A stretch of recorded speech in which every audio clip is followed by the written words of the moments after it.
কাল যেহেতু জন্মাষ্টমী, তো চলো তোমাদের সাথে শেয়ার করি একটা তাল দিয়ে কিভাবে এত সহজে ঘরোয়া পদ্ধতিতে এরকম সুন্দর পুরো দোকানের মতো তালের বড়া রেসিপিটা বানাবো। তাহলে চলো বেশি দেরি না করে শুরু করা যাক। সো হ্যালো এভরিওয়ান, আমি Manisha and welcome back to our channel. সবাই কেমন আছো? আজকে আবারও একটা নতুন ভিডিও নিয়ে তোমাদের সাথে চলে এসেছি, যেটা হচ্ছে জন্মাষ্টমী স্পেশাল তালের বড়া। তালের বড়া খেতে অনেকেই খুব ভালোবাসো, আর যদি সেটা দোকানের মতো পারফেক্ট হয় তাহলে তো আর কোনো কথাই হবে না। তো দেখো, আজকে সকালবেলা বাজার থেকে একটা এইরকম বড় সাইজের তাল নিয়ে এসেছি। একেবারে পাকা, খুব সুন্দর গন্ধ ছাড়ছিল। তো সেই তালটাকে নিয়ে এসেছি, আর এবার এটাকে ভালো করে ধুয়ে এর চোকলাটা যেভাবে আমি ছাড়াচ্ছি সেভাবে কিন্তু ছাড়িয়ে নিলাম।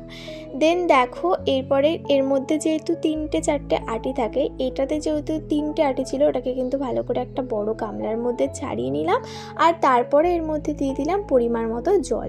এবার এটাকে কিন্তু ভালো করে একটু একটু করে কচলাতে হবে।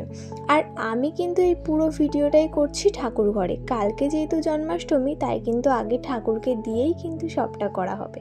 তো ওখান থেকে আমরা তাল থেকে কিন্তু আমি তালের সমস্ত রসগুলো বের করে নিয়েছি।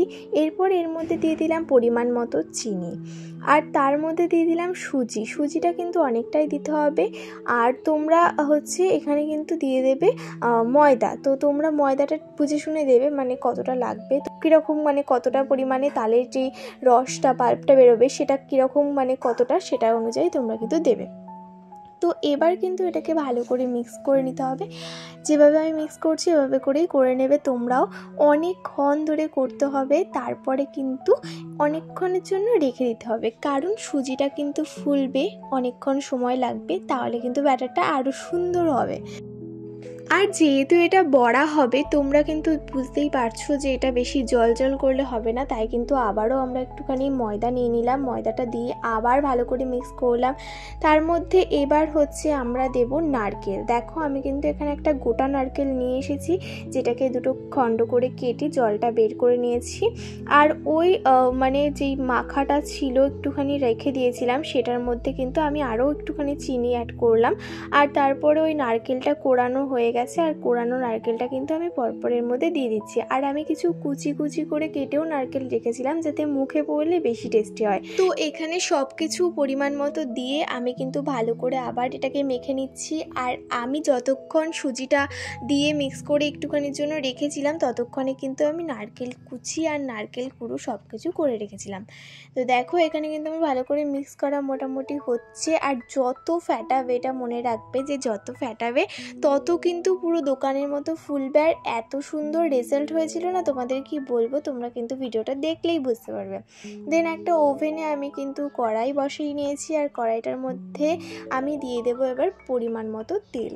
তো অনেকটাই তেল লাগবে। আর তোমাদের একটা কথা বলি, যত পারবে না একটুখানি শর্ট জিনিস নেবে, যার মধ্যে তেলটা একটু হাইটটা হয় তেলের, একটু ছড়িয়ে যেন না যায়। ধরো একটি ননস্টিকের একটা কিছু নিলে ওই রকম কিছু নেবে না, কারণ ওটাতে ভালো করে ফুলবেও না।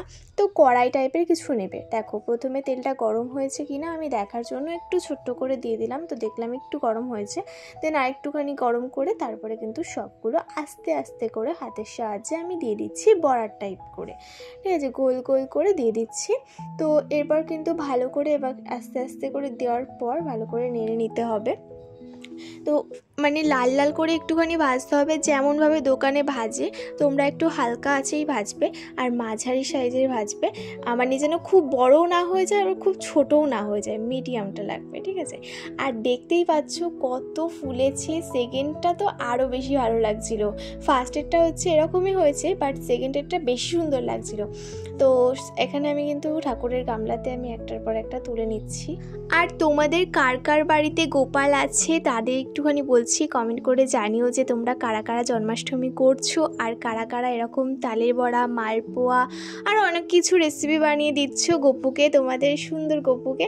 তো দেখো, বললাম না যে নেক্সটটা খুবই সুন্দর হয়েছে। দেখো, পুরো গোল গোল, আর আমার তো খুবই ভালো লাগছিল। যেহেতু নতুন ফল, কাল কিন্তু ঠাকুরকে দিয়েই সবটা আবার শেষ করব। যাই হোক, আমার কিন্তু এখানে পুরোপুরি সব করা ডান। এবার দেখো এক গামলা নিয়ে আমি এখানে দাঁড়িয়ে রয়েছি। এবার তোমাদের সাথে একটু একটু করে শেয়ার করছি।